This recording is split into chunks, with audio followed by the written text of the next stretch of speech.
Welcome to the Bogleheads Chapter Series. This episode was hosted by the Metro Boston Bogleheads Chapter and recorded September 17, 2022. It features Paul Merriman from the Merriman Financial Education Foundation discussing the 10 most important lessons they have learned over the past decade. Bogleheads are investors who follow John Bogle's philosophy for attaining financial independence. This recording is for informational purposes only and should not be construed as personalized investment advice. Okay, it's 12 o'clock, so we're going to go ahead and get started. I wanted to welcome everyone to the Boston Bogleheads chapter meeting. I'm Therese Reynolds, the Boston chapter coordinator. And a few things before we begin today's meeting. The presentation will be recorded, including the questions and answers. If you don't want to be seen on the recording, you can turn off your video. The chat will be saved, but all names will be removed. The recording will be saved on the Boglehead chapter series on YouTube, and I will also provide a link to the recording when it's available, as well as a copy of today's presentation. And you'll have an opportunity to ask Paul questions after his presentation. Please put your questions in the chat or raise your hand. And just a few Zoom tips before we start. Please mute yourself during the presentation and stay muted unless you're speaking. On a laptop, you can raise and lower your hand by clicking on the reactions button at the bottom of the screen and then click to raise the hand icon. And you can change your name by right-clicking on your photo and then selecting rename. And you can keep your video off during the presentation, but if you ask a question at the end, it would be nice to have your video on. All right, I'm going to go ahead and start. I'm very pleased to welcome Paul Merriman today, and a little background on Paul. In 1983, Paul founded Merriman Wealth Management. After Paul sold his firm and retired in 2012, he established a financial education foundation. And the mission of the foundation is the Merriman Financial Education Foundation believes knowledge is power and is dedicated to providing comprehensive financial education to investors at all stages of life, with information and tools to make informed decisions in their own best interest and successfully implement the retirement savings program. In the 10 years since Paul founded the foundation, he and his team have produced 5 books, and all but one are available at no cost through his website, and more than 700 articles, podcasts, and videos. His website also includes recommended mutual funds and best-in-class ETF portfolios at Vanguard, Fidelity, and Schwab. And I've been listening to Paul's podcast for over 3 years while driving to work each day. And I've learned so much from him about investment strategies and how to invest more money with less risk. And I'm also so impressed with the time Paul gives to educate investors of all ages with free information and tools to successfully implement the retirement savings programs. And when I contacted him to talk about our group, he not only said yes, but he was so enthusiastic and excited to do it. And we're really lucky to have him here today. The Merriman Financial Education Foundation is celebrating their 10-year anniversary this year. So Paul decided to take the opportunity to discuss the 10 most important new lessons they've learned over the past 10 years. And again, after Paul's presentation, we'll open it up for questions. And I will now turn it over to. Thank you, Therese, and thank you for all that you've done to make this possible. I am excited. I've never made this presentation before, and as I thought about the 10 years that we've been working to help investors, I realized there's probably some things that are unique to our teaching.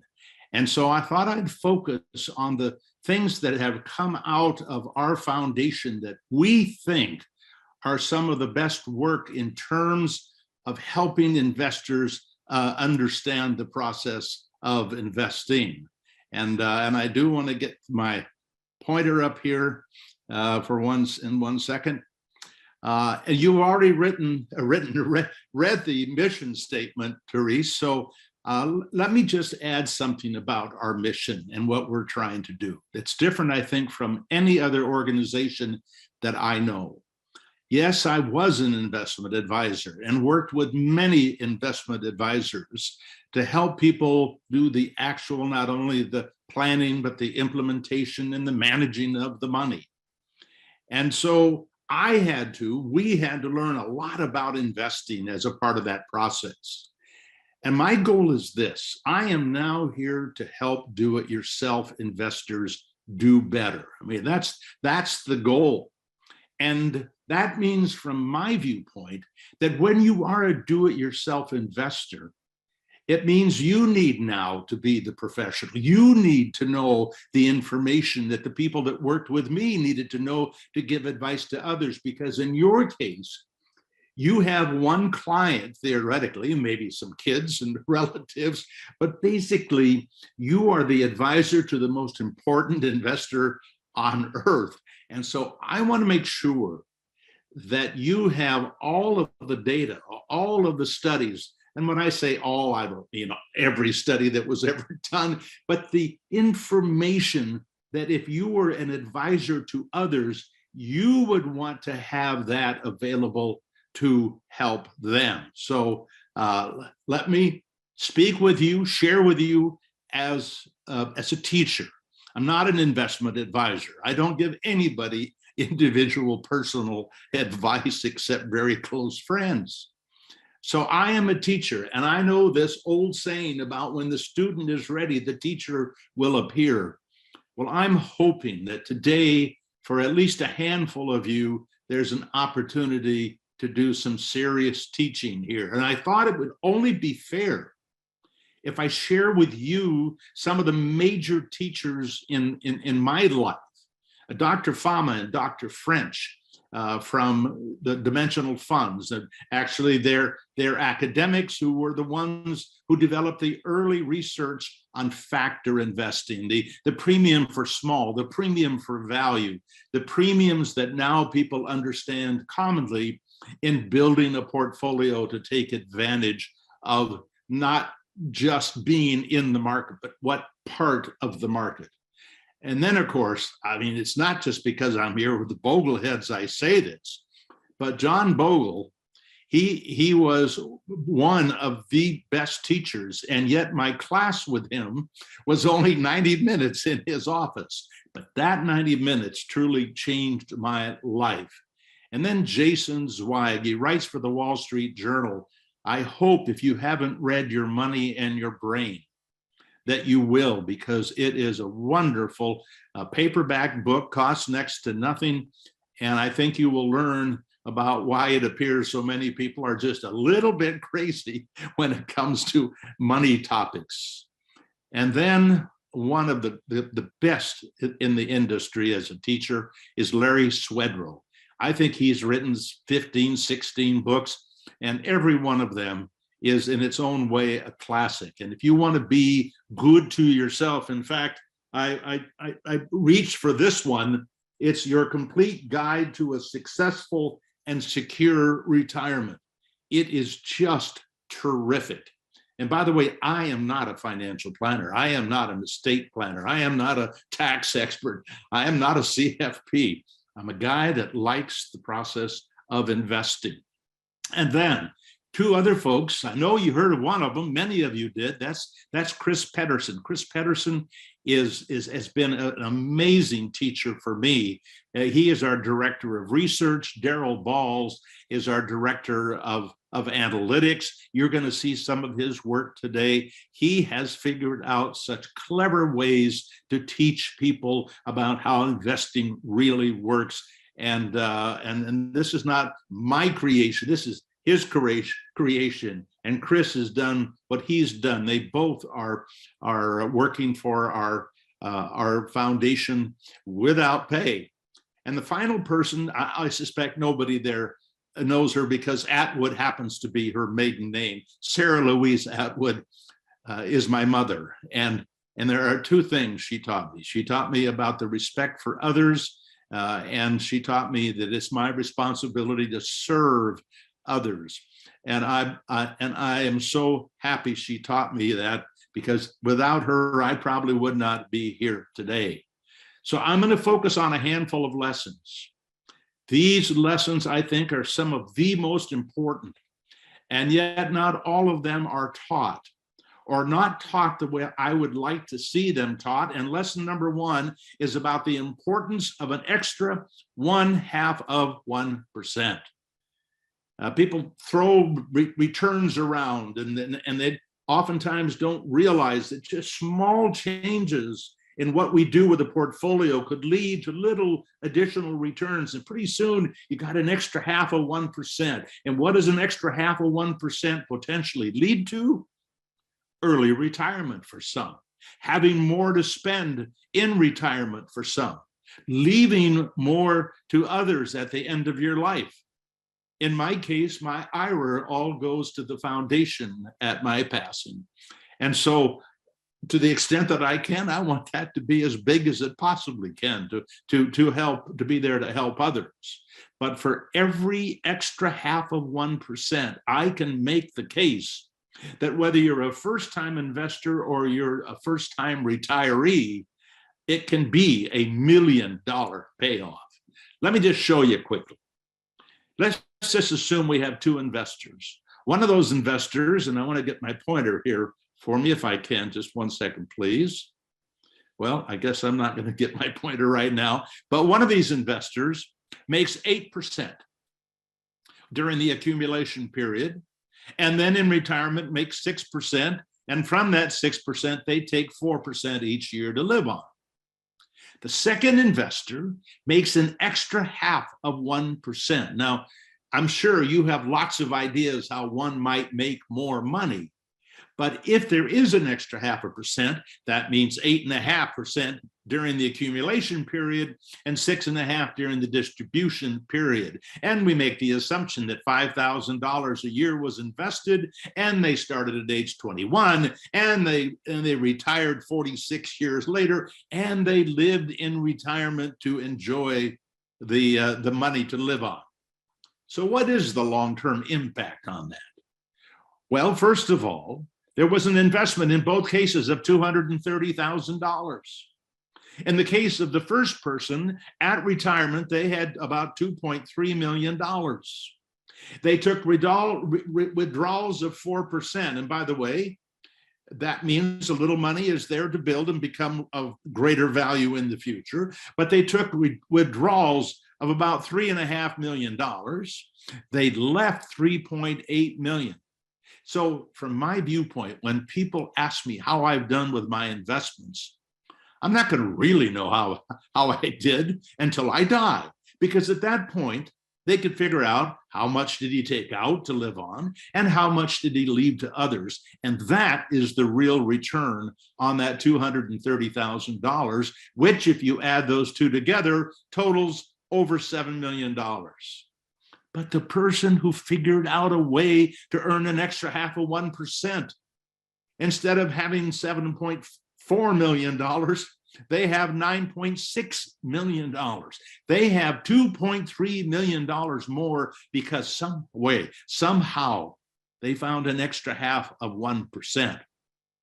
And so when we wrote the book, we're talking millions, Rich Buck and I, 12 Simple Ways to Supercharge Your Retirement. It was really about looking for those 1/2 of 1% opportunities. And they're legitimate, which in theory, if there are 12 of them, and in every case we can figure out a way when you come to a fork in the road to do better with one fork than the other, you could in each case have an extra $1 million. And by the way, I'm hoping that you will take the free copy of the book. I am hoping you will not go to Amazon and pay for the book. I am hoping you will take the free audio that you can get. And the reason I want you to get it free is because my hope is you will pass it on to family members. All you have to do is send them the link and they're in. And my goal is if I can last 10 more years with this foundation, that we're going to get 1 million books out to people. Now, you all can get a copy of the book. It'll take you a couple of hours to read theoretically, but I can give you in just a few minutes what you're going to learn. Where can you get an extra 0.5%? And it turns out that the first one, choosing stocks over bonds for the long term, bonds compound at around 5 or less historically, stocks 10 and more. as a group, depending what group you look at, and you'll see that in a second, there is a 5% difference right there. If in fact a 0.5% will add $1 million, think what 10 0.5% or 5% would mean over a lifetime. It's huge. And yet a lot of young people refuse to go into the stock market because it's so risky. And choosing mutual funds over individual stocks, young investors think they're going to make the most money if they get on some hot horse and ride it. And yet every study I've seen says the probabilities over time are going to be greater with a diversified portfolio than a non-diversified portfolio. And what do bogleheads know above all? That lower expenses are likely to lead to higher returns. That is true. That is absolutely true.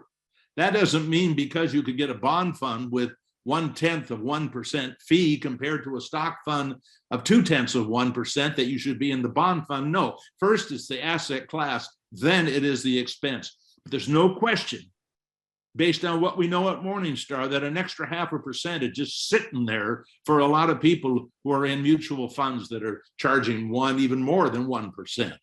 One thing a lot of people don't know is that when you're in a taxable account, Morningstar actually keeps track of the tax efficiency of funds. Some funds have very high tax efficiency.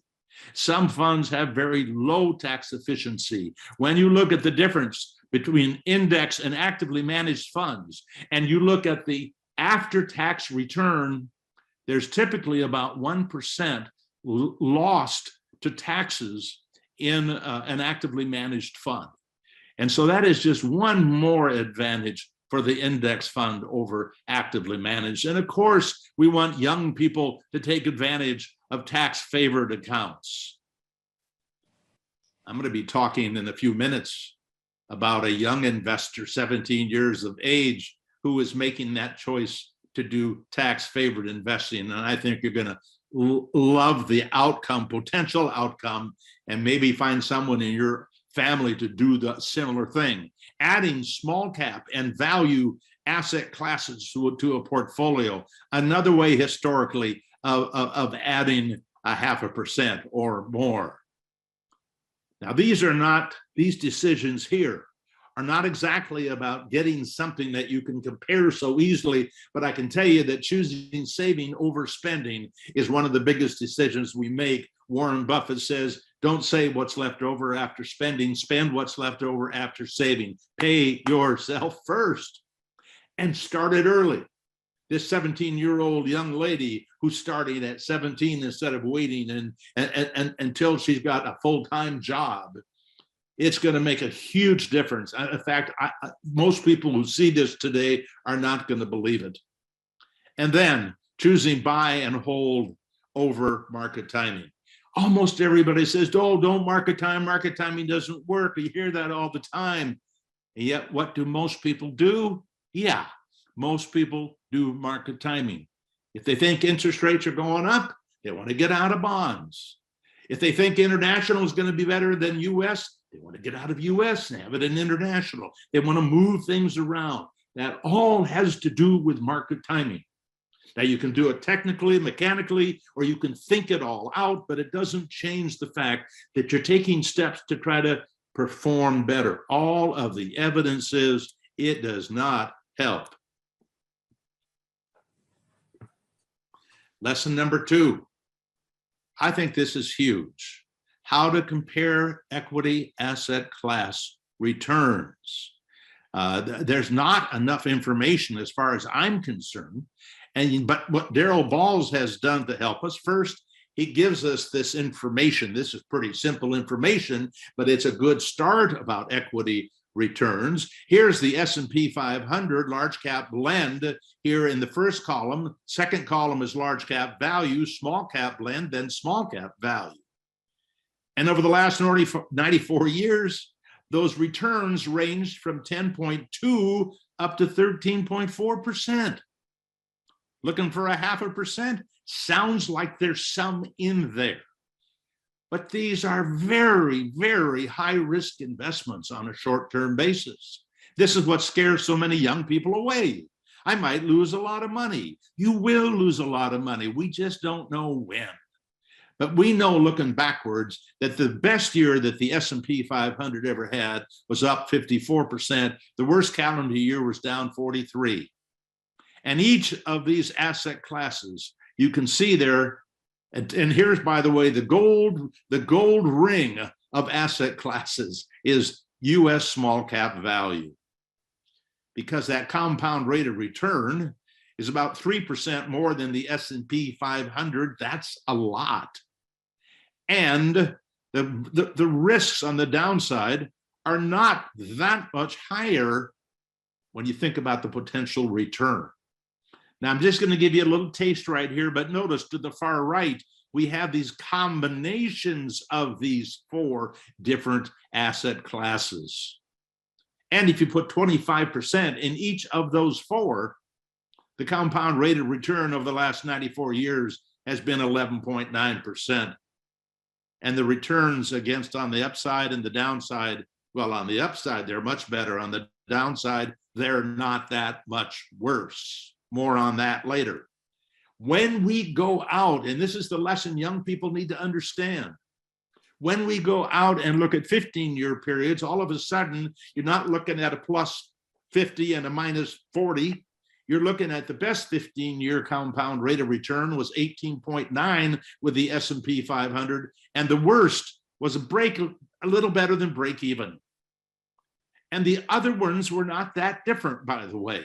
Large cap value was a little loss. Small cap blend was a better profit, 1.6% a year. Small cap value, a loss of 1.9%. Now that's 1.9% for 15 years. So that's not a small loss, but that's the compound rate of return. And here again, we have these combinations of asset classes. Look over here. I love this one. I just love it. The 2-fund strategy, half in S&P 500, half in small cap value.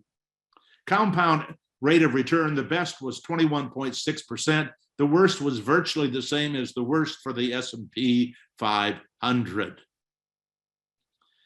But the best information is the longer term information, because that difference between the best and the worst continues to shrink. That's an important thing for young investors in particular to understand, that your risk in reality goes down a lot. And the best 40-year return was a gain of 12.5%. The worst was a gain of 8.9%. So the worst 40 years was still profitable. And by the way, if you inflation adjust those returns for those periods, there was only about a 1% difference. So these are nominal returns without adjustment for inflation. And notice the average 40-year return of the S&P 500 happens to be the return of the last 52 years, 11%. Small cap value was 16.2 average.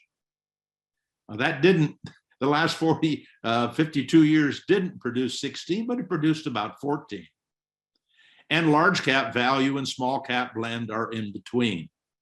And again, when you look at these combinations, you go from 11 with the S&P 500 to 13.7 with the combination of the 4 asset classes.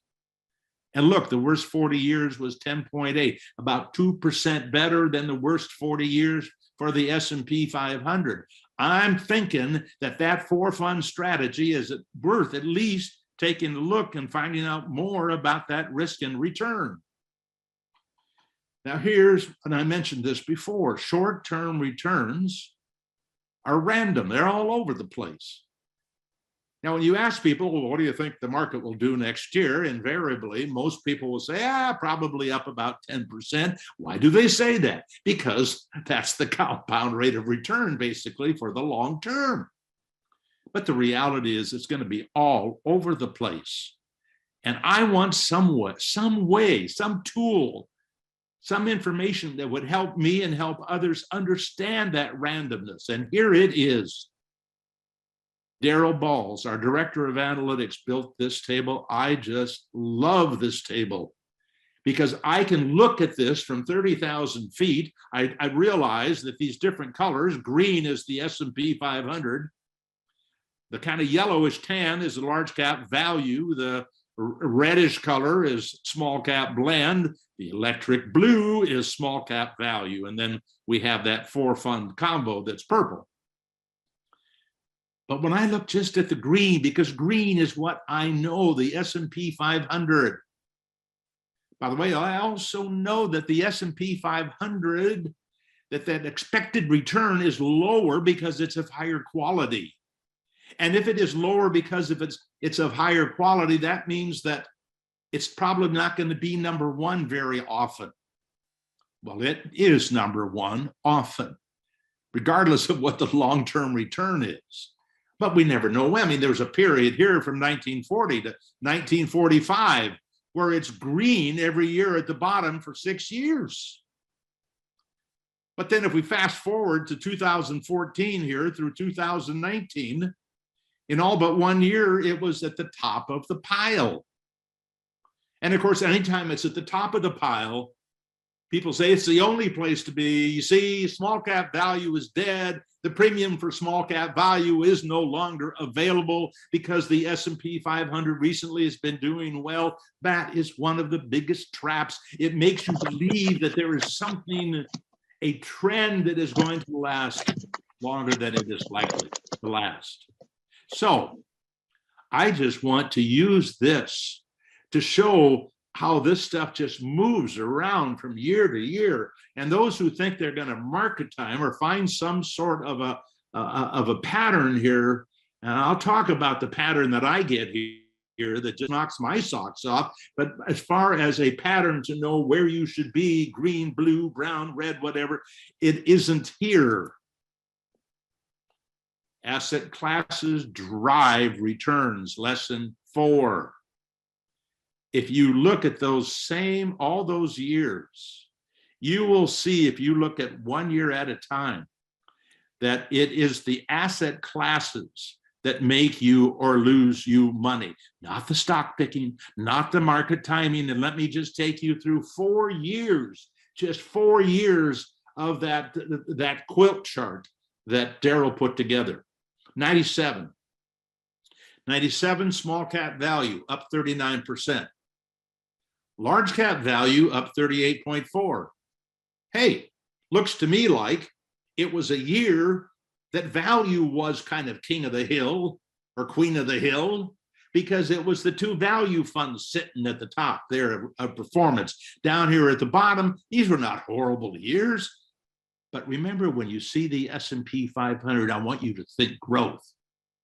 It is not a value index. Yes, it has some value in it, but it is cap weighted, and those returns are driven by the most growth-oriented companies.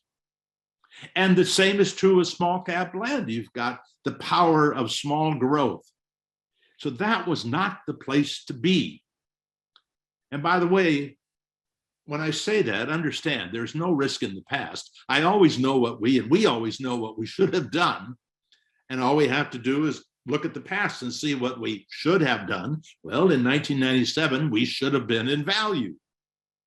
But what good did that do us for 98? Because in 98, it wasn't small. It wasn't value or growth that drove the positive returns. It was large blend and large value that created the positive returns. Now, true, yes, large growth did better than large value. But notice the small cap indexes actually lost money. So if you looked at the list of the best performing funds for 1998, guess what? They are going to be large cap kind of growth oriented funds. The worst performers are going to be in the small cap. And yet these people who were in the large cap growth or blend, they'd like to think that reason that they were so good was because they picked the right stocks. No, they were in the right asset class. 1999, all of a sudden, it looks like growth was the winner because small cap blend and large cap blend, never driven by growth mostly, did well compared to the value. Yeah, value was up, but about a third of what the growth was up. And finally, in our fourth year, here we see it again, values leading the pack. In fact, small cap value up 20.5 and the S&P 500 down 9.1. And you could ask yourself, are they in the same market? How can that be? But if you look back at that 1928 to 2019 quilt chart that Daryl put together, you will see that is not an unusual outcome. In fact, between the S&P 500 and the small cap value, the average difference in return per year is about 15%. Lesson number 5, diversification of asset classes is $1 million decision. See, a lot of people have told, all you really need is the total market index. All you really need, Warren Buffett says, is the S&P 500, because those are really good companies and they drive a good long-term return. But they totally ignore the idea of diversification. Well, they'll say, of course, there's diversification in the S&P 500. There's 500 companies, but they are 500 companies that are basically in the same asset class. And sometimes those asset classes fall apart for long periods of time. But I want you to see the impact of diversification. And you can say that I am optimizing or data mining, and I don't think I am at all. Because I'm looking at this whole 1928 to 2019 period, and I'm seeing the green and the blue and all these colors all over the place. But when I look at the diversified portfolio of all 4 of those asset classes, I see a lower risk investment. I see a strategy that is likely to help me stay the course when there are times that people want to bail out of other investments. And I'll show that to you in a few minutes with the S&P 500 from 2000 to 2009. You'll see it in action.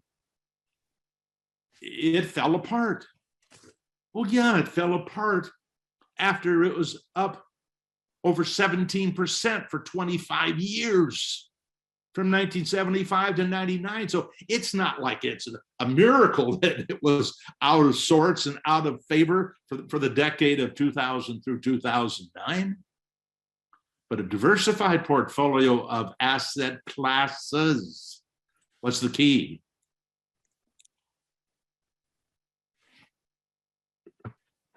Lesson number 6. Now, I've already given it to you, but I'm going to add something to it that's a little uncomfortable. But there's no question from looking backwards, if we want to use the past as any indication of the future, that small cap value is the best of these major asset classes for the long term. And the academics would say, well, that's easy to understand why. Because you get the market return in it, you get the small cap premium in it, and you get the value premium all wrapped up in one. You don't get the value premium in the S&P 500 in the same way. You don't get the small cap premium in the S&P 500. Let's just look. Instead of 1 year at a time, let's look at 10 years. Looking at the decades from 1930 to 39, 1940 to 49, 50 to 59, etc. And we can see in each decade which of these asset classes, by the way, in this particular study, Daryl was kind enough to add fixed income. So you could get an idea that for young people who think that fixed income is a good thing to do, that for the long term, it probably is not. And these are nominal returns again. Daryl's always there to make that difference, not inflation adjusted. Look at their small cap value at the top, by significant amounts, by the way, in 5 of the 9 decades. But there are a couple of decades the S&P 500 was at the top. There was also a decade that it was at the bottom, another decade it was at second from the bottom. In fact, T-bills from 1970 to 1979 had a better compound rate of return than the S&P 500. And over the whole period, small cap value 13.7, S&P 500 9.8, 1930 through 2019. But I want you to notice again about that 4-fund strategy. I think this is important. The 4-fund combo outperformed significantly in many of the decades the S&P 500. I'm here at 1940 to 1949, 14.3 for the 4 funds versus 9.2. 1960 to 69, 11.3 versus 7.8. 70 to 79, 10.6 versus 5.9. Yes, in 1990 to 99, it was number 1. And in 2010 through 2019, it was number 1. But look where 4-fund combo is. It was just right in there, just almost, not quite the same, but almost the same. So when somebody says, put all your money in the total market index, or put all your money in the S&P 500, I just want you to see there are other things you might do if the future looks like the past. And when you do it, you are increasing your diversification, not only with more companies, but with more asset classes. And then Daryl did something, this is just a part of the entire study, but it's kind of the bottom line. And I love this study too, because it tells us in a way what we might expect depending on how radical a position that we take. It turns out if we take the position that the S&P 500 is a place to be, that in 36 of these years, that you would be in the top 20%. And in 48 of the years, you'd be in the bottom 20%. Interestingly enough, with very few in the center. At the other end of the spectrum is the small cap value, 45 times number 1, 31 times number 5. As opposed to what? As opposed to a portfolio that's all value, small and large. You didn't get 13.4, but you got 12.5. That's pretty doggone good. Or the 2-fund strategy, the S&P 500 with small cap value, 12.2, 2% better. There, you were never in the top quintile. You were never in the bottom. You were always somewhere in the middle. And then the 4-fund strategy made a little less, 12% instead of 10.2. Again, rarely at the top or the bottom. And then finally, the S&P 500. Now, I'm rooting for people. I get paid nothing to do the work that I'm doing. In fact, I'm the one that has written most of the checks to keep this process going. I am trying to change the financial future. Now, so many of you, you're in your 40s, your 50s, and your 60s, and you're going to say, well, that's interesting, but I've already got a portfolio that I know enough about that I don't need to improve mine. But I am hoping that you'll suggest to your kids that maybe this is a better idea than what you've been doing. Maybe. And by the way, this is not me with a big know-it-all head. In fact, just the opposite. I can't know it all. In fact, I know what people want to know. I've been in the business. I was in it from 1983 and until 2012. People, the most asked question is, what do you think the market's going to do? And if I answer, how the hell should I know? They think, well, I don't want to do business with you. I want to do business with people who know what the market's going to do. Well, most bogleheads and most members of the AAII, where I've been teaching since 1983 or 4, they know better, but we're all longing for someone to know. I think what you can know You can know kind of how the volatility is going, what's going to look like. Not when is it going to be up 20 and down 20, but what should I expect in terms of down years and up years? And how long may a bad period go? There are a lot of questions that can get answered from looking at the past. That's the part of the past I want you to know. But it was the academics who noted the small cap and the value factor, premium. And you can choose to say, there is no premium for small cap, there is no premium for value, or you could say, by the way, you could, because nobody knows, there also is no premium for stocks over bonds. Well, in fact, since the year 2000, that's been largely true. Yeah, I mentioned earlier, for 25 years, the market was up over 17% a year. But since it was up over 17% a year for 25 years, since 2000, the compound rate of return is less than 7.5% for the S&P 500. Is it reasonable to conclude that the premiums that we've known in the past from equities are gone? I don't know. Nobody knows. I don't think so. Lesson 7, why most people who try small cap value will be disappointed. There are people who should never touch small cap value, because the moment that they're going to want to touch it is when it's red hot. And that's when we get burned, right? Let me show it to you. This is thanks to Daryl Balls again. This is called a telltale chart. The best of our knowledge, it was the first telltale chart was developed or what was displayed by John Bogle, but we don't know that for a fact. But here's what it shows, and it's magic in the story it tells. It compares the relative growth of two asset classes. In this particular case, small cap value and the S&P 500. When the line is going down, when the graph is going down, it doesn't mean that they're losing money. It means that the relative growth for the S&P 500 is better than that for small cap value. When the lines are going up, it means small cap value has better relative growth.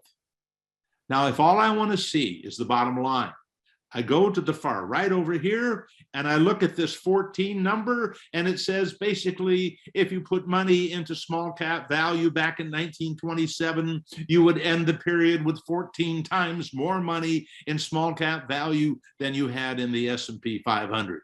Oh, well, I want some of that, of course. But you have to understand that for about 17 years and 6 months from the beginning time in 1927 until sometime in the 40s, you would have been better off to be in large cap blend in the S&P 500. But small cap value finally caught up and did better, only to move sideways for another 19 years. Then it spurred up again for a very short period of time, and then it moved sideways for 7 years, 11 months. Then another spurt and another sideways for 17 years. Then another spurt, then another sideways for over 16 years. And what do you think? When do you think that investors are going to be most interested in adding small cap value to their portfolio? You see, this is why I want you to think like an advisor. I want you to know what an advisor knows about these numbers. Because when you get tempted by the emotion of investing, you see, that's why people theoretically come out ahead with a professional investment advisor, financial planner, than doing it themselves, because they're supposed to be objective, one, and two, they're supposed to be educated. And this is the information they're supposed to know. That they can say to you, wait a minute, I just want you to realize you're wanting to add an asset class that has been making tons of money at a time that maybe it's not going to make tons of money for many years. By the way, for those very long periods where it moves sideways, at the end of that period, it means basically that the S&P 500 and small cap value ended at the same place. Thank you, Darrell Balls.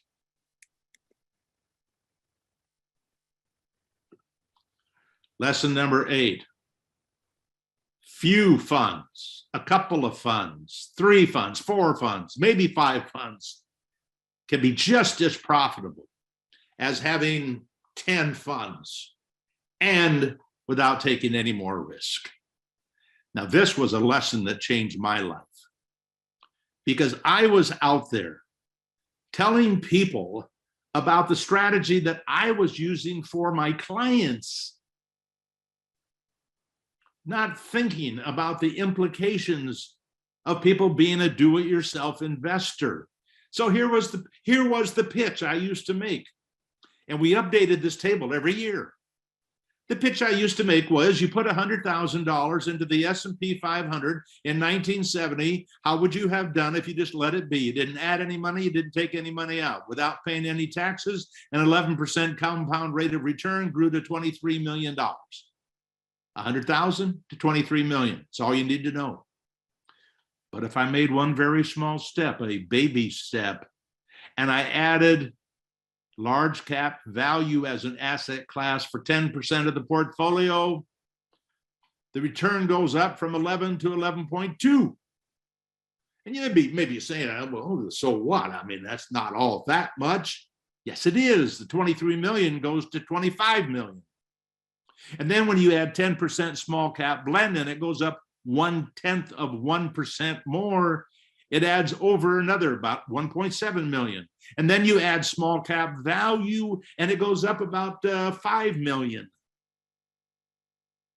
And by the time you've added REITs and the international asset classes, big, small, value, etc., and then you add also emerging markets, you have gone from an 11% compound rate of return to 12.6.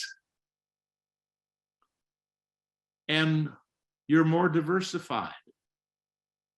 You're a little more volatile, but most of that volatility, as you're going to see, is on the upside, not on the downside. But I tried to take this 10 fund strategy and shove it down the throat of do-it-yourself investors.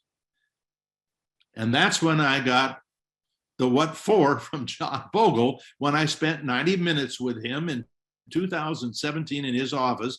He was the best teacher in that 90 minutes I ever had. He not only changed my life, and by the way, Chris Pedersen was trying to get me to do the same thing, but he changed the life of a lot of people who are now willing to do something more than the total market or the S&P 500. Maybe not with much, maybe just with a little, but give themselves an opportunity to make a better rate of return.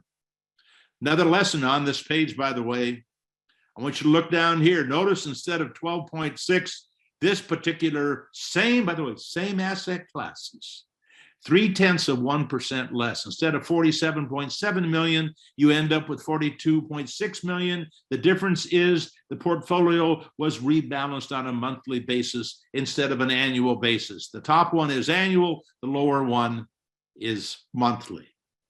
But it's less risky because you keep taking money away from the more risky asset classes that are producing the higher return.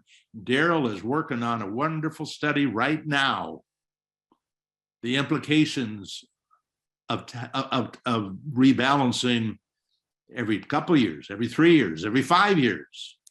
I think you'll like it.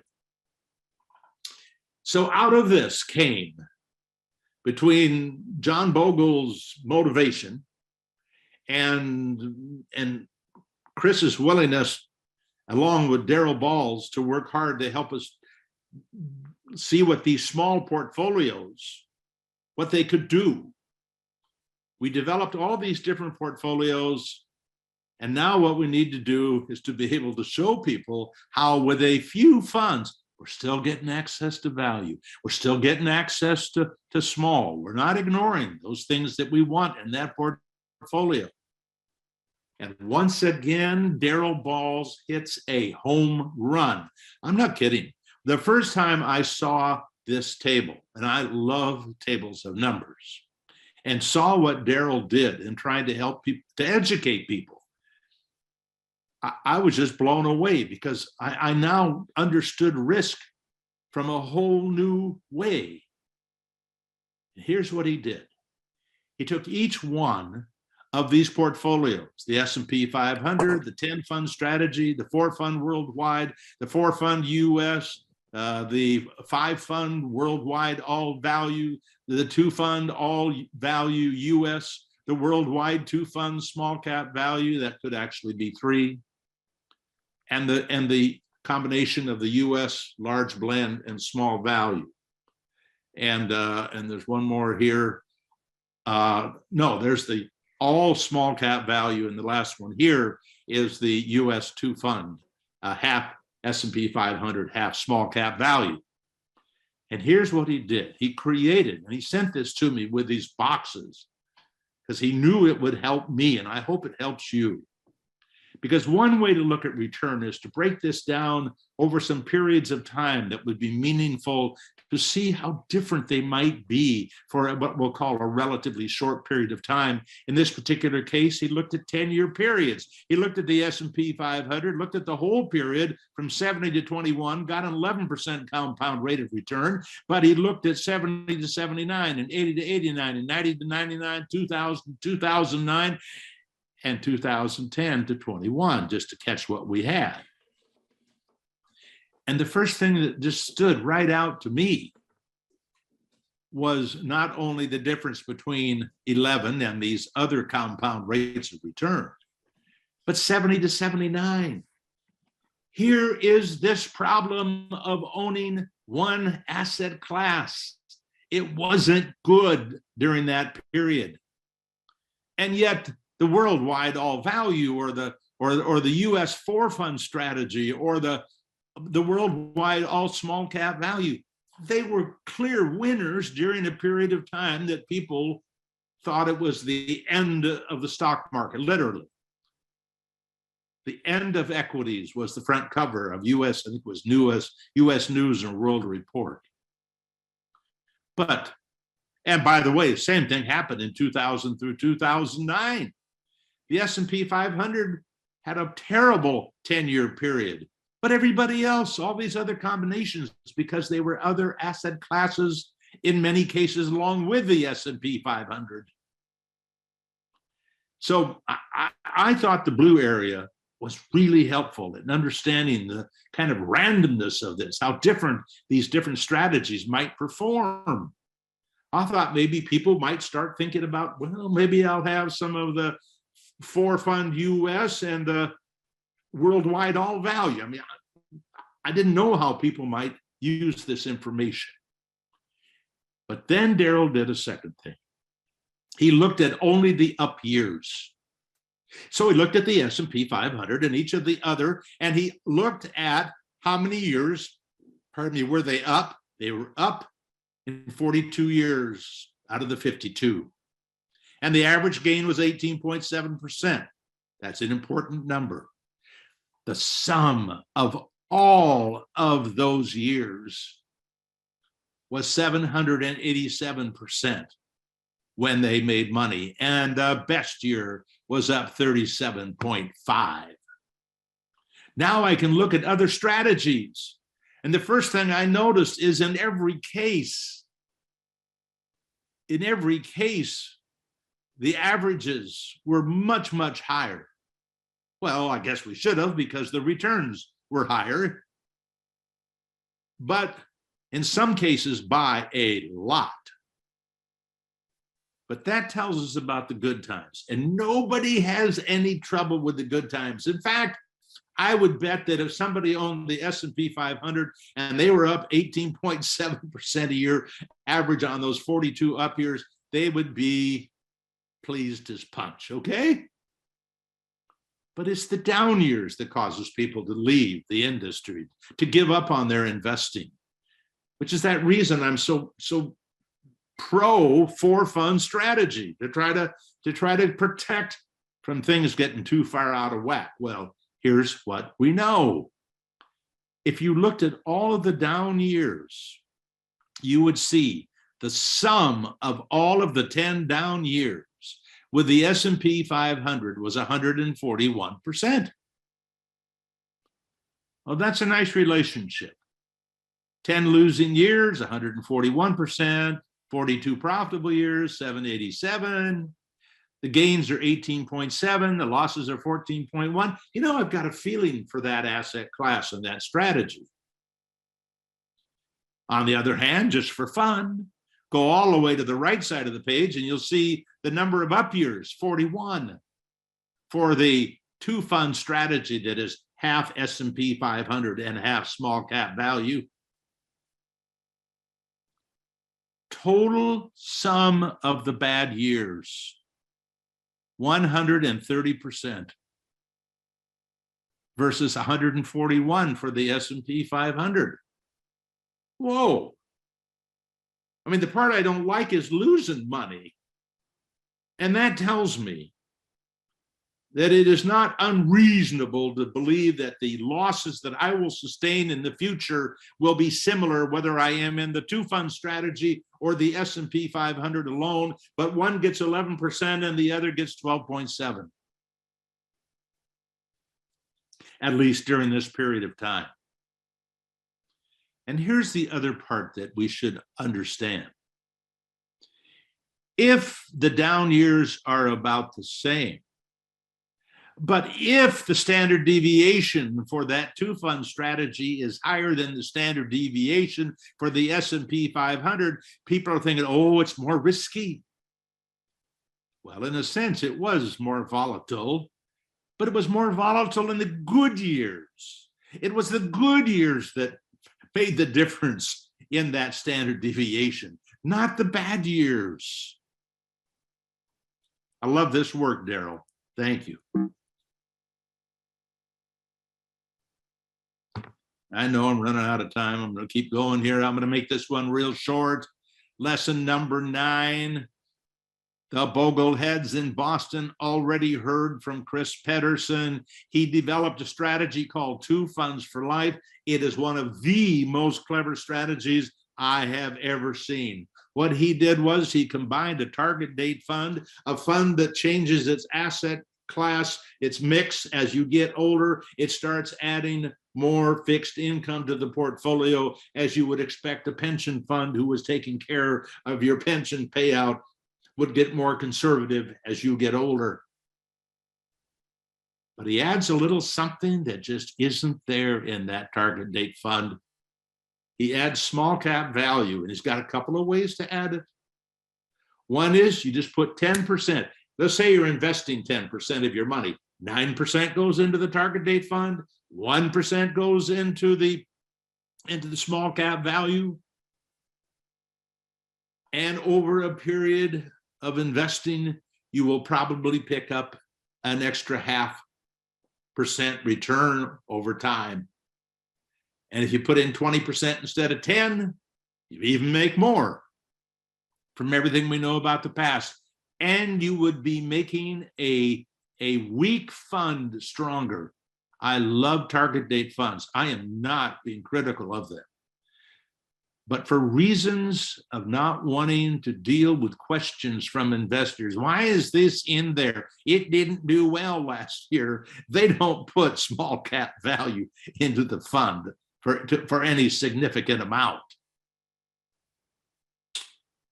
And by the way, Chris then came up with another super idea, and that is for people who are young and more aggressive. And by the way, the last half of We're Talking Millions is dedicated to this particular strategy in a really basic way. In Chris's book, Two Funds for Life, he digs in like a good engineer would and really tears the strategy apart for people who are really interested. It's a wonderful book. It's the only one of our books that aren't free, but I can tell you that every book that's sold at Amazon, the royalties all go to the foundation. Chris does not get a cent. You multiply your age times 1.5. You're 30, that'd be 45. 45% goes into the target date fund. 55% goes into small cap value. As you get closer and closer to age 60 and 65, you are in the process of eliminating the small cap value. And if you really want to spend the time, go watch his presentation to Bogleheads, the Boston chapter, that was done earlier this year. And in, I think, the chat notes, you all have access to a PDF. So if you want to capture these links, all you have to do is download that PDF, and it will give you all the links I'm going to mention as we go along. How much in stocks and bonds? Huge. This is a huge decision. I want you to be all in stocks when you're 20 and 30. I want you to be all in stocks probably till you're 40, and then start cooling your jets a little bit. But here's what we provide. And I know this looks like a lot of numbers, but that's what an investment advisor wants to see. They learn from these numbers. And by the way, the numbers are way better than a graph, because the graph hides a lot of stuff that you can see when you see the numbers. But we have fine-tuning tables for every one of our strategies, equity strategies, combinations of those different equity asset classes. And on the right-hand side of this table is the 100% equity portfolio. So you can look year by year from 1970 through 2021 and see how the S&P 500 did. And we loaded it with a minimal expense that you would pay today. On the far left-hand side is 100% bonds. And as you move to the right from the left, every time you move one line, you are adding 10% equities. So those of you who are afraid of equities, I want you to see the bottom of this page. This is where the learning is really good, I think. I want you to notice 100% bonds over that 52-year period had a 7.1% compound rate of return. That's probably too high, isn't it, today? By a lot. Maybe not for long, we don't know. I want you to see what happens. Every time you add 10% in stocks, the return goes up. 0.5%, 0.5%, 0.4%, 0.5%, 4/10, 3/10, etc. And every time you add more equities, not only does the return go up, but so does the risk. So my wife and I, we are not in the fine S&P 500. We're in the 10 fund strategy. But with the S&P 500, if you have a 50-50 stock bond portfolio, you got to be ready to lose 23% of your money in a year. Well, I mean, you do if you think the past is relevant. And I love to be able to show these negative numbers to go along with the positive numbers. You see, when you get a sales pitch and not a real advisor, you'll be learning about the upside. You will not be learning about the downside. And I want you to prepare, hope for the best, of course, but prepare for the worst. Make sure, in some cases, it makes sense for people to take less risk and save more money. Because if they take too much risk, they're gonna throw in the towel, and then where are they? And I have, like I said, I got these same tables. Daryl puts them together. This table's for the US 4 fund portfolio. You can see the exact same relationship between return and risk, except that as you move across the table, you're picking up more than 0.5% because the underlying strategy had a higher compound rate of return. 11, young investors, please share this with them. Another one of Daryl's goodies. I told him I wanted to figure out a way to help young people understand what it's like to put a little bit of money in and keep adding some money. And, He came back with this, and I love it. You take the strategy. We do the skin with all the different strategies. Some of them, by the way, are 50-50 US international. Some of them are 70-30. I mean, we look at it from every direction or many directions. Here's what happened. You put away $1,000, $83.33 a month. At the end of the first year, after taking the risk of the stock market, you had $1,022. In other words, you put in $1,000 of your money and all you got was 22 lousy dollars in profit.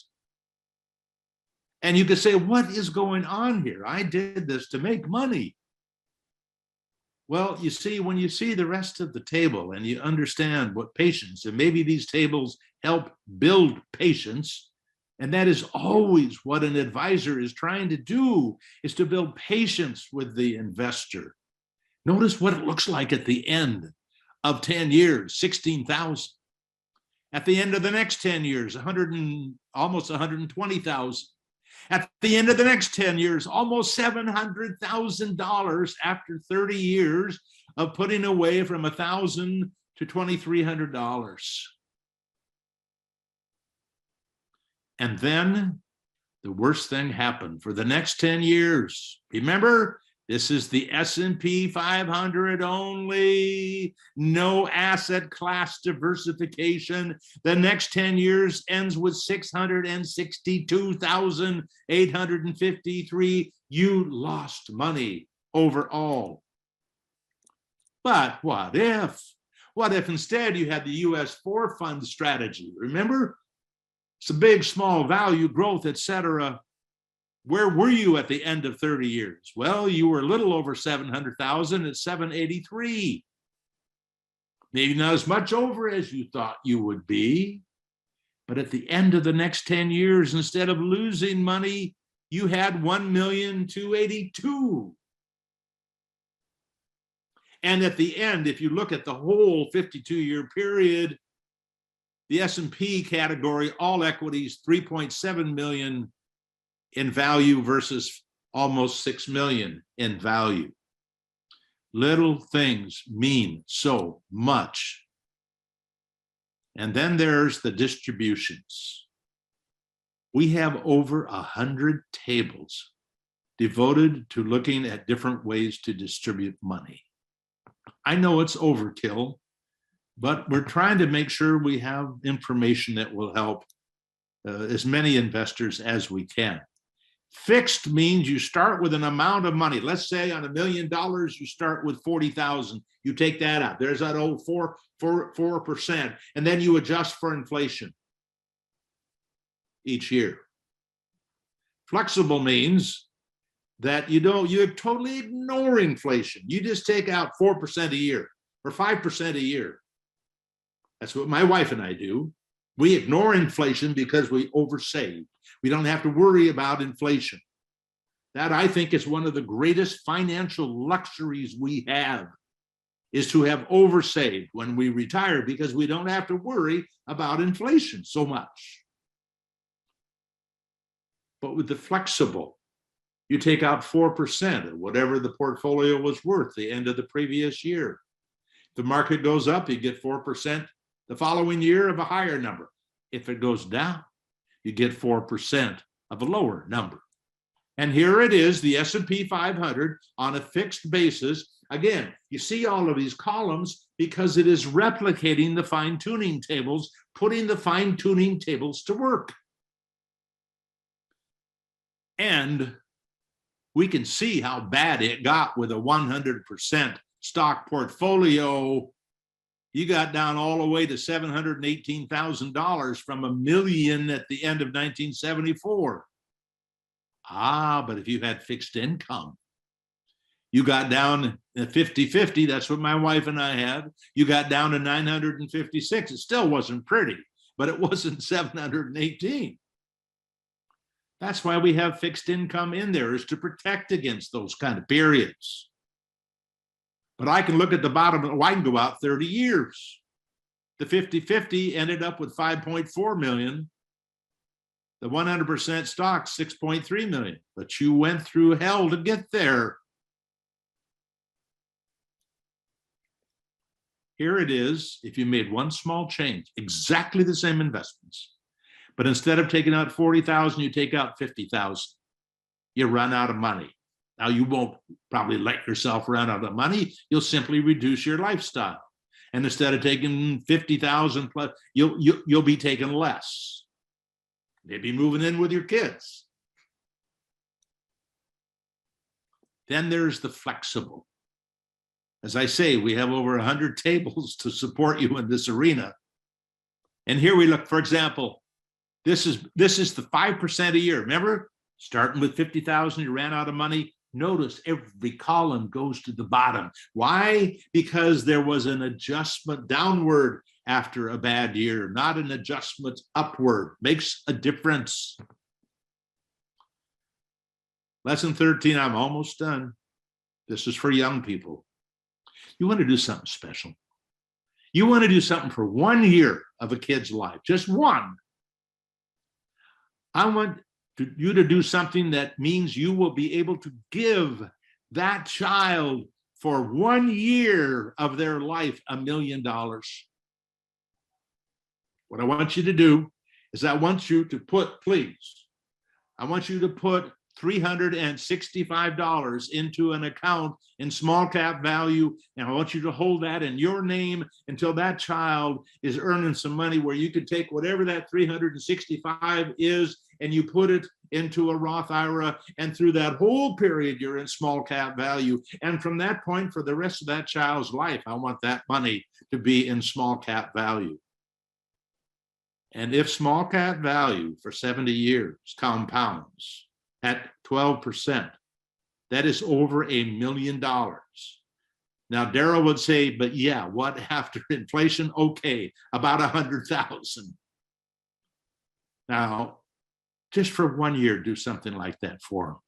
And then, if you feel like it, the next year you put in $365 for when they're 71, and then the next year for when they're 72. You get it?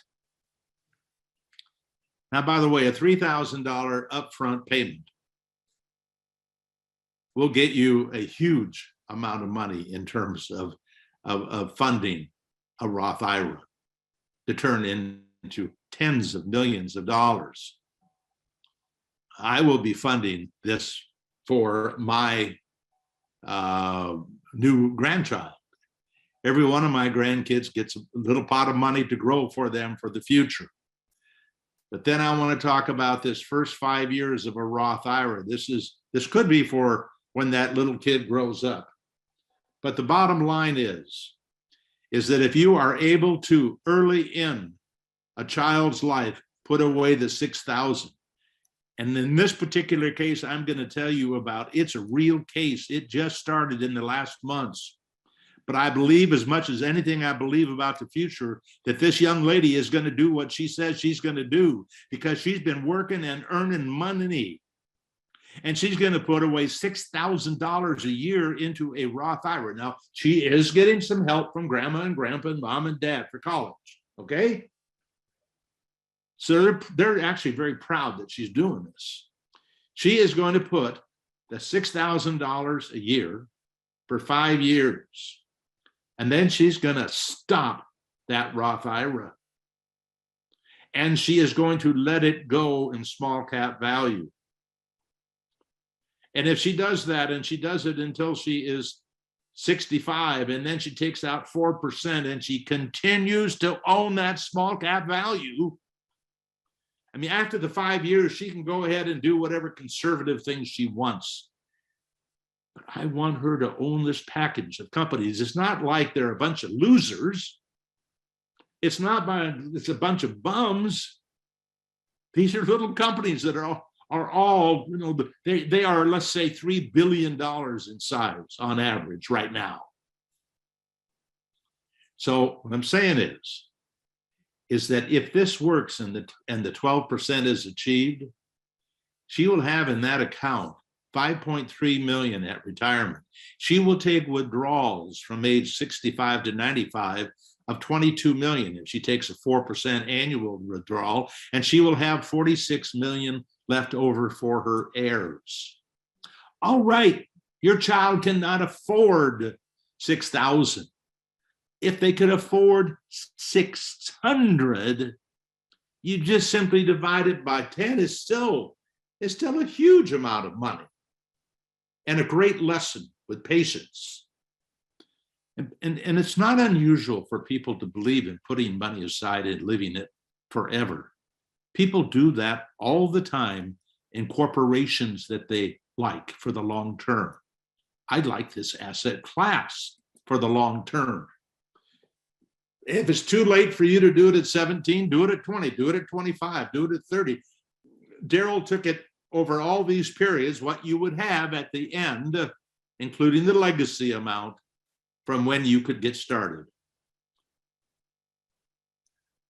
We have a lifetime investment calculator that I hope every one of you will give a shot.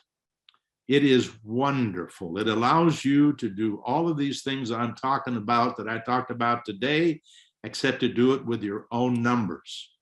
And there's one other thing it does that I just love.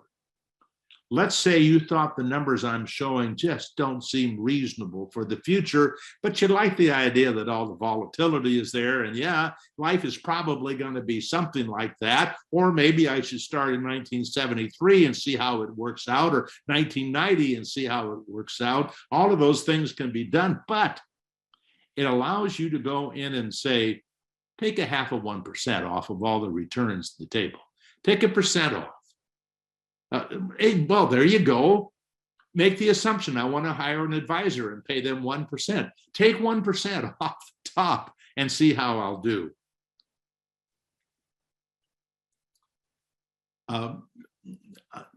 This is all that stuff. As a matter of fact, Therese went through all of this in the introduction, so I'm not going to do anything except I want to mention one thing of what I think is great importance. It's the last one.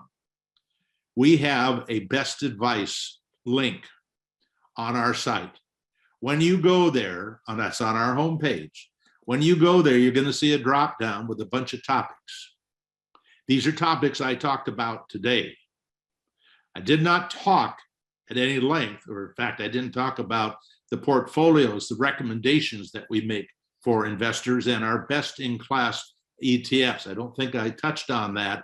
But if you go to any of these links, you're going to get an article about the fine-tuning tables, you're going to get a podcast about the fine-tuning tables, and you're going to get the updated fine-tuning tables through the end of the previous year. Every year we go in and update all this work with a new podcast, with a new article, in the hopes that it will get you up to date in the work that we're doing. And what can you do for us?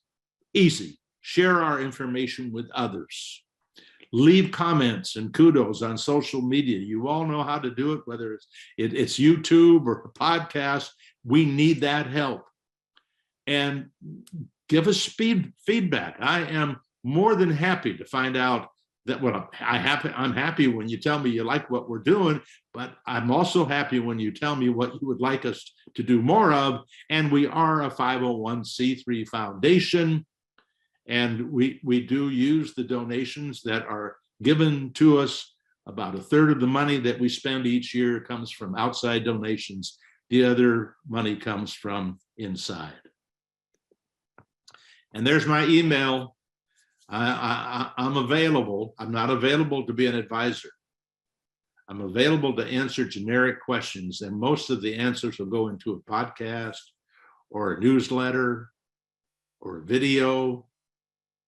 And every once in a while, I pick up the phone and call somebody because I'm confused. So I appreciate it when you leave a phone number.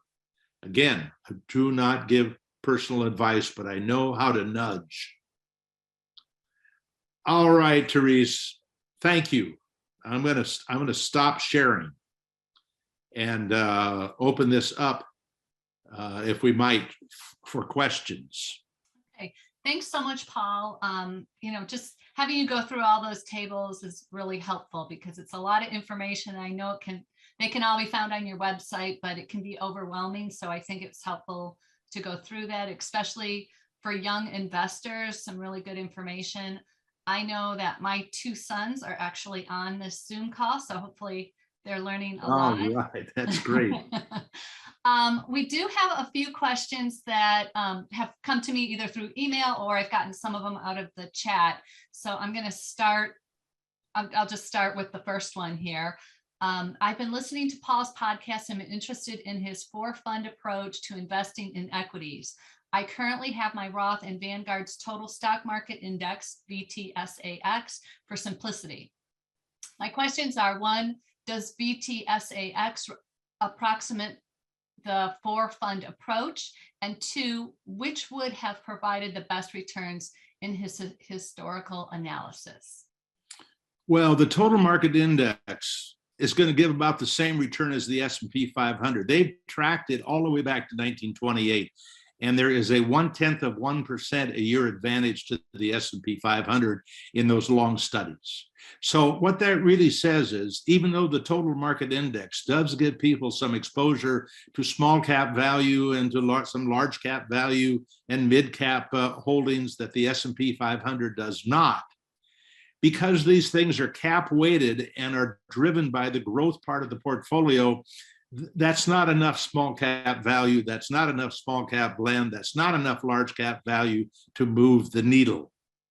So what happens is, by moving the needle and putting 25% each into each of those 4 asset classes, you move the needle over 1.5% a year in terms of return.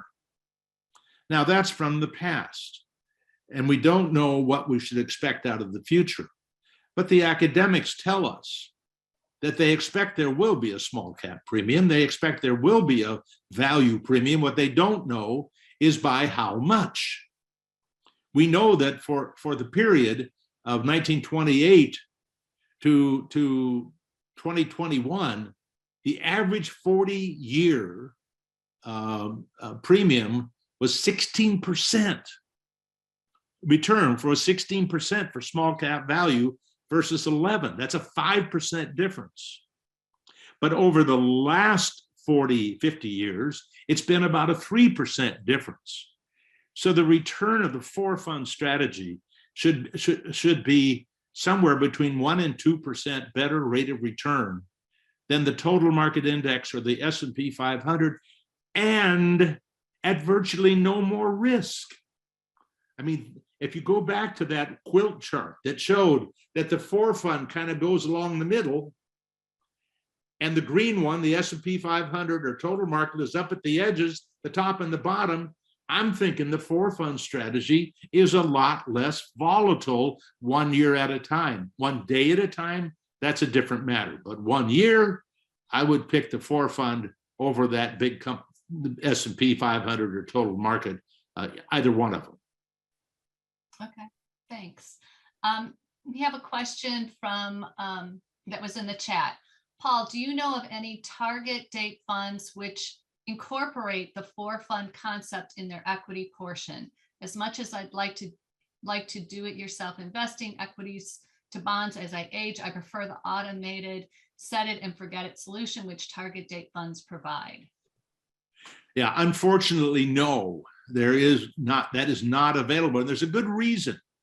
And this came up in the conversation with John Bogle when I was there in 2017, because I've been very outspoken about the target date funds at Vanguard, because why would you put 10% of a portfolio of a 21-year-old in bonds? And all you have to do is look at those fine-tuning tables. Every 10% of equities or bonds is going to reduce your return by 0.5%. Well, we don't want to cost a 21-year-old 0.5% because of a 10% bond position. How much of a bear market is that going to protect? And should you even be protecting a 21-year-old against a bear market? You should be encouraging them to take advantage of the bear market. It's old people like me that don't want the bear market. So the fact is, and what Bogle said was, these have to be created to make them acceptable to all investors. So we have to do things that make it highly likely that they will stay the course. We want them to understand that bonds are a part of this portfolio over a long period of time, and we're going to start with just a little bit, and then we're going to grow from there. But that little bit is costing the investors. And they also don't want to load up on smaller value, because all of a sudden the portfolio is going to look different than the S&P 500 or the total market index. And anytime you start looking different than the index that people rely on, see on TV, hear on the radio, then they start saying, what's wrong with my portfolio? Why am I making less? Oh, it's that small cap value. What idiot put that small cap value in the portfolio? So what they do is they solve the problem. They don't expose the investor to what the investor really should have. And they understand that, by the way, but they're doing it for the sake of the investor, because they're trying to make it very easy for people to stay the course. Okay, thank you. Krista, do you want to ask your question? Yeah, absolutely. Thanks, Paul, for all of the great info. One thing Nice to see you. Yeah, thanks for having me. One thing that I wanted to circle back on was how do you approach the international funds in like the four fund approach? Are you saying just stick in US, or where does international factor in? Oh, no, that's a great question. I went to the US because I wanted to compare it to the S&P 500 and keep it US. That made it kind of work for me for today. No, I absolutely believe in international. We have the same portfolios built with 30% in the international equity portion and some in 50%. I happen to personally use 50%, but the difference between 50% international and 30% international is almost nothing. It's amazing how close they come over a long period of time. When you, and I didn't spend any time on this, so Chris Pedersen has done an analysis of the universe of ETFs. So in every asset class that we have, he has picked what he considers to be the best ETF in that asset class. He doesn't mean the one that's going to be the best performer in the next year. He wants to find the best small cap value that over the long term is likely to do better because it has the right amount of value, deeply discounted, it's the right size company inside of the fund, the expenses are low, the turnover is low. I mean, there are all these things that he looks at. The profitability of the companies are a consideration. So when you go to our website and you go to portfolios, you can drill down to ETFs, then you can drill down to best in class, and there you will see the recommendations that Chris has made. Now, he updates those periodically. So he will probably in the next year make a few changes, but he doesn't make them all the time, even if he found an ETF that he would like to, it's just too confusing if you move around very much. And by the way, tax inefficient if you're in a taxable account.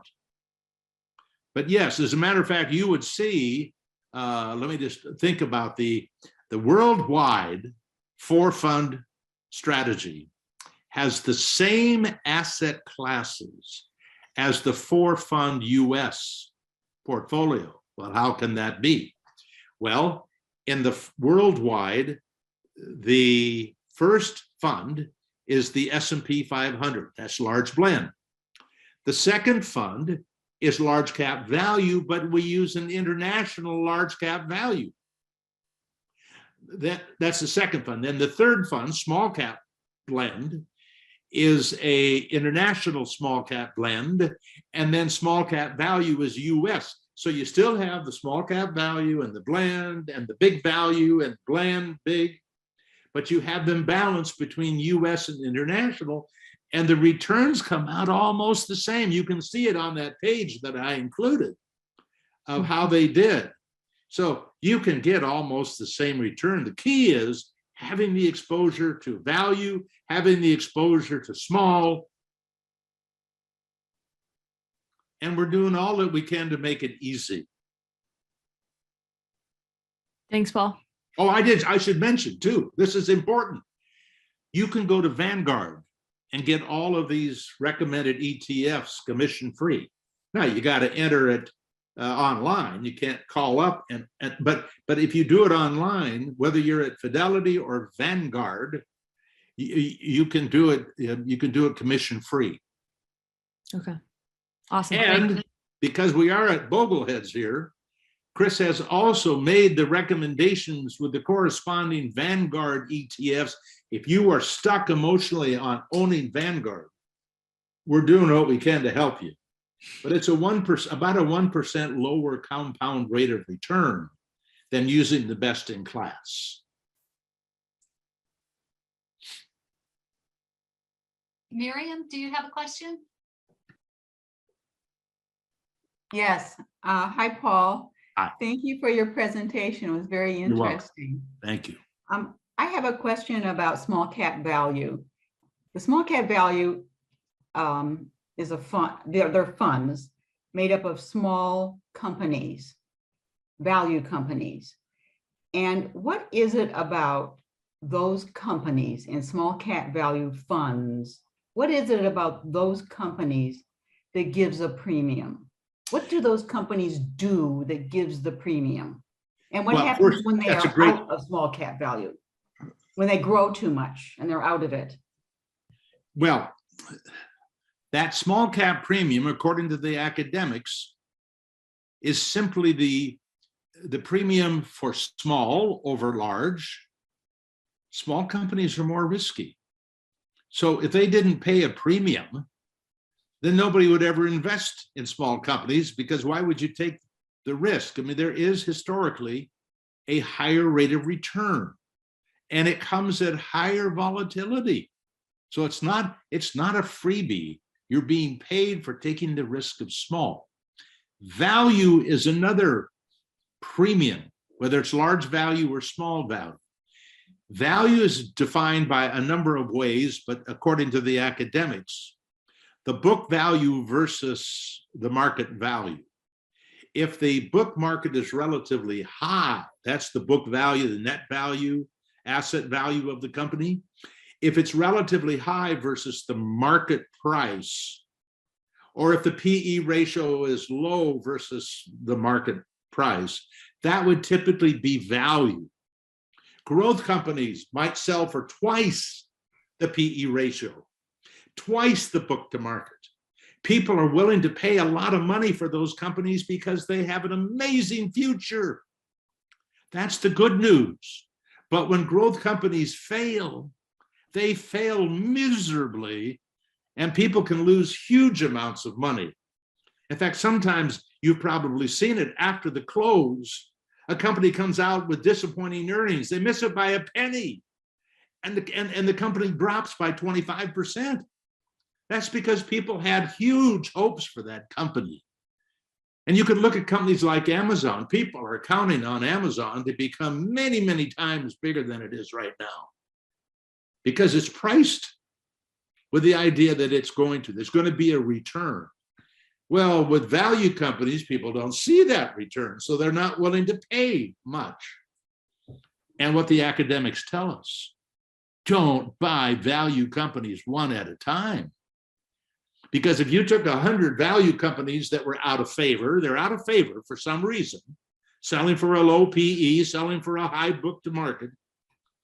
Out of 100, 5 years later, 50 of them are still dogs. The other 50 have done something special that turned those companies around, changed the view of investors, started making money when they weren't. And so it's the half that do that bring the premium up, because there's the other half that don't, that are still keeping the premium down. But overall, there has been a premium historically for taking the risk of investing in dogs. And when Warren Buffett, who's a value investor, it isn't that he won't get into a company that becomes a fast-growing company, but when he gets into it, it's typically when it's not a fast-growing company, when it sells for a fair price. And it's interesting because these small cap value, like the 17-year-old young lady who is going to put that money in small cap value, she probably won't know the name of any of those 500 to 1,000 companies. They're not household names. And at some point, you brought up the point, they're going to become growth, and they're going to move out of the value portfolio into a portfolio that is some other index. So could you define value for us who? It could be a low price to earnings ratio. It could have to do with cash flow per share. It could have to do with the book value versus the market. There are many ways that professionals identify value. From my viewpoint, when we recommend an Avantis fund, and we recommend several of their funds, they are probably, this is one of the finest fund families for what we're looking for the people who follow our work. We know what step by step what they do and how they buy and how they sell, and at least as much as they're willing to share that isn't truly proprietary. So at that point, we say, obviously, you do it. Dimensional funds may do it different from Avantis. And there are other small cap value funds. Vanguard. I mean, if you read Chris Pedersen's article about how he chooses ETFs that fill each one of these brackets, he explains what he's looking for. But for example, at Vanguard, I think it's VBR, the average size company is about $6 billion, as opposed to the fund that we use, that we recommend, is about $3 billion. It's smaller. It's more deeply discounted. And so, and they overlay the size and the value with a profitability factor. That's something else that might be there. Now, are we expecting the people who follow our work to become experts on factor investing? Probably not. But if they read Larry Swedroe, they can kind of become one. He does a great job of digging in to the ETFs. And what we're hoping, when I say that I'm trying to turn the do-it-yourself investor to help them have the same knowledge an advisor has. An advisor needs to understand the risk and the return. They need to be prepared for all the things that naturally happen in a portfolio where the individual investor says, what the hell is going on here? I don't understand. Well, you should understand, because you should have seen the past gains and losses and notice that things for different reasons go down, but they seem to go down very similarly. And that's the part of investing that we can know the history. Nobody, professional or amateur, can know the future. Nobody. And anybody who talks like they know the future is just blowing smoke. It is nothing more than telling people what they think you want to hear as an investor, so they can sell you something. Thank you. You're welcome. Thank you, Miriam. Okay, we have another question from the chat. Is there an advantage to a 4-fund strategy if you're retired and maybe have a 15-year horizon? Ah, funny he should mention 15. I'm 78. I'm thinking in terms of a 15-year horizon. Well, I'll tell you what I know. I know that if I look at that table that I used early on, and I looked at 15-year periods, and there were ranges of what the good times look like and the bad times look like. And so I have to ask myself, when I look at some of the money that's in our portfolio, are we investing for ourselves, or are we investing for children and charities? And in large part, we're okay if we just sat on fixed income. If we just took the half of the money that's in fixed income and put it aside, we could live on that. The other money is really for others. And so I look at the 15-year numbers in that table that showed the S&P 500 and shows the four-fund strategy. It was that first, the equity returns from 1928 to 2021. What you'll see is the four-fund strategy had virtually the same worst 15 years as the S&P 500, but the returns were better in the good times. So yes, I would, if I had 15 years, take the risk with money I don't need to live on. But if they decided they want to put put the S&P 500 in, when you go back to that quilt chart, the four-fund strategy is less risk. It's more dependable than the S&P 500 because it has many asset classes. The S&P 500 would likely be the worst of the four asset classes. The four asset classes together are likely to be better than the S&P 500 on its own.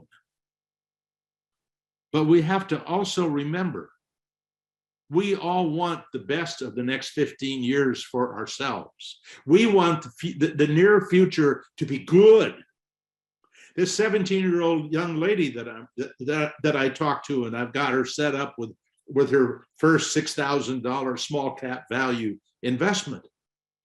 I told her, for the first 5 years, it will feel so good if it looks like 95 through 99, because 95 through 99 small cap value compounded at over 20% a year. Yeah, yes. Or look, on the other hand, it could look like 1970 through 74. Which is better for her? A terrible 5 years or a great 5 years? Well, the great 5 years sounds like that would be better. But the terrible 5 years means the first 30,000 is buying stuff cheap that later is supposed to be worth more. If it isn't, then we've missed on the whole thing.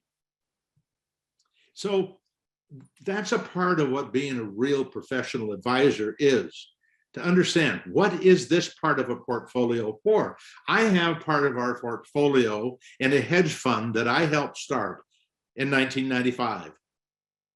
It is not for my wife and for me.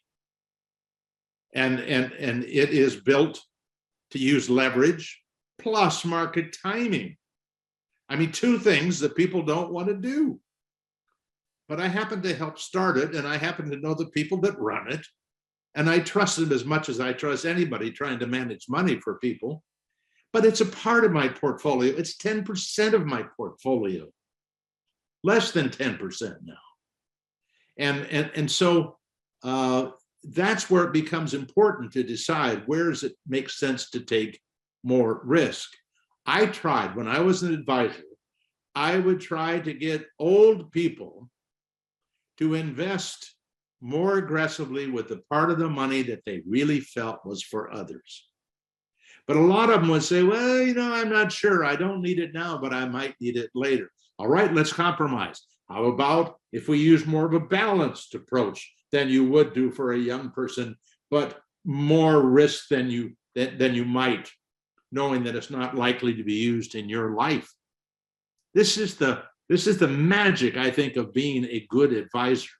And that is why when I think about an individual being their own advisor, how much of this stuff do they know? What is it we can help teach them that if they wanted to, they could literally go out and be an advisor someday, because you know the ropes, you know what to expect, because you know history. Okay, thanks, Paul. Let's go ahead and let Brian ask his question. He has his hand raised. Okay. Hi, Paul. I love your work. We're Talking Millions. I thought it was absolutely fabulous. And I'm doing what you recommended by putting about 20% of the small cap value in the Roth IRA. And if it's not for me, it will be for the next generation. And I think that's absolutely terrific. I'm using, and you also mentioned FISVX, the small cap value index fund of Fidelity. you have that. But my question is, as I noticed in your best in class portfolios, you have other things, IJS, which is the iShares version, but that follows the S&P 600. So when you look at your quilt charts and all of the terrific work you and the guys are doing, am I better off in the FISVX, which is following the Russell 2000 value index, or do I want to be more in the S&P 600, following the S&P 600 value index, or a mixture of both? Well, I will tell you that from everything I know about the work that Chris does, at the beginning of this presentation, I talked about my teachers. There may be people who don't believe that I look at the people that are working with me as my teachers, but they are truly teachers that have helped me understand this whole process better. I'm embarrassed to say that I am basically a salesperson trying to help. I am not the technician. I am not the person figuring this all out. I am a teacher, and teachers aren't necessarily the ones that do stuff. They teach stuff. Chris does stuff. And when he digs into those best in class, I trust because every time I go through why, and he explains patiently. You've seen Chris present. I think Chris is one of the finest presenters.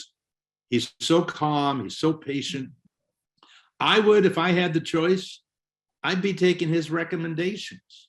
And you have them available to you at the Fidelity, or you have them available at Vanguard.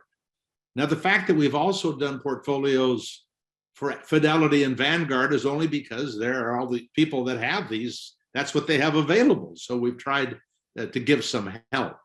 And that may be your case, is that you just don't have all these different ETFs available to you where you're investing. Is that the case? For me personally, well, my 401k, it's limited to just total market index funds. And then, but yeah, so obviously my Roth IRA, which has all the options through Fidelity, I guess I could purchase the Advantis, and I guess your options are obviously much more open when you have, when you're with Fidelity or Vanguard than just the general 401ks. Yeah, and let me make it ever so clear.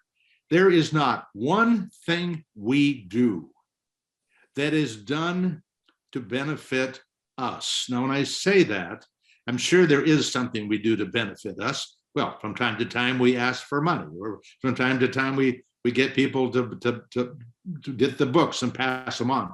But the bottom line is, Chris is doing everything he knows and continues to work with the people from these different companies like DFA, like Avantis, to understand exactly what they're doing, or as exact as they will let us see.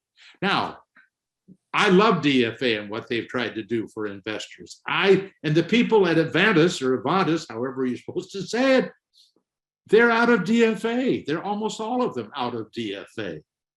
And these are the people who have built portfolios with the work of Dr. Fama and Dr. French and others like them. There are more doing it today than just those two guys.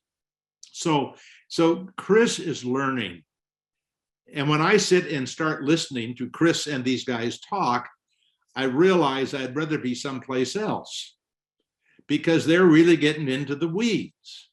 He cannot sit and get into the weeds with all that stuff with the people who follow our work. I don't know that it's appropriate, because we'll start appealing to the wrong people. We really are trying. I mean, it's not that we don't want to help everybody, but we are trying to help the people that need to understand the basics of investing and returns and risk. And I will tell you, very few investment advisors understand what's in the weeds. You try to get somebody who tries to sell you an indexed annuity to actually explain an indexed annuity, or read the contract and then ask them, what does this mean? They don't have a clue They do understand how an index annuity works, and they can sell them rightly or wrongly. But the kind of when I say we're trying to develop the knowledge of an investment advisor, I'm not talking about a person who works in the research department at DFA or Avantis, but the kinds of people who are in the trenches dealing with these questions of risk and return and asset allocation. I hope that helps at some level. In other words, what I'm saying is take Chris's advice is the best advice that I have. Now, every once in a while, recently somebody wrote to us and said, made a claim. And in fact, I don't know if this has come out yet in a podcast, but what they did was they said, why do you have small cap blend in the portfolio? Because small cap value almost always beats it. And Daryl, who's an engineer, said, I'll take that. And he did the study and he made it really simple. And he showed the guy that he was wrong. Often small cap blend does better than small cap value. But Daryl took all the years that it did and he boxed them. So you could look at that quilt chart and see exactly all the years. I would not have had the patience to do that. I hope that helps, Brian. Thank you for your kind comments. Thank you so much. Really appreciate the work you guys do is terrific. You're welcome. I appreciate it. Okay. Do you want to take one more or One more? Okay, Make we're it the gonna take hardest one you more. possibly can. Right, and then I know there's a couple others that I'll get to Paul or and he can. Well, I think it would be best if we didn't get to your question, if you email Paul and then he can directly answer your question. And by the way, and I may either answer it. I may answer it directly if it's real easy. If it's a longer comment, I will likely use it. I won't use anybody's name. Nobody will know who it is. I'll answer it in a podcast or in a newsletter. Okay, great. Okay, so the last question is regarding equities in taxable accounts versus tax advantage accounts. Do you mirror the fund across both types of accounts? Will I have a large tax bill from portfolio turnover in the taxable account? Well, remember, these are ETFs, so they're going to be more tax efficient. But I do want to recommend a book. I want to recommend, I did this before, but Your Complete Guide to a Successful Secure Retirement, Larry Swedroe. It's cheap, like $11 or something. It tackles almost any complex subject, dividend stocks versus non-dividend stocks and how much to take out and all sorts of things. One of the things it covers in here is investment asset class placement. Where does an asset class belong in a portfolio? What part should be in taxable? What part should be in a 401k or a Roth? And I really think it is worth the time to read his part of the book on that. It's done very well. And again, we do not try to help people make those decisions. And Larry Swedroe has looked at this very carefully. And then the question is, do you want to take the time as an investor to build a portfolio that to take the four parts of that portfolio and spread part of it using the taxable account and part of it doing in the tax deferred or tax free? That tends to become work to people.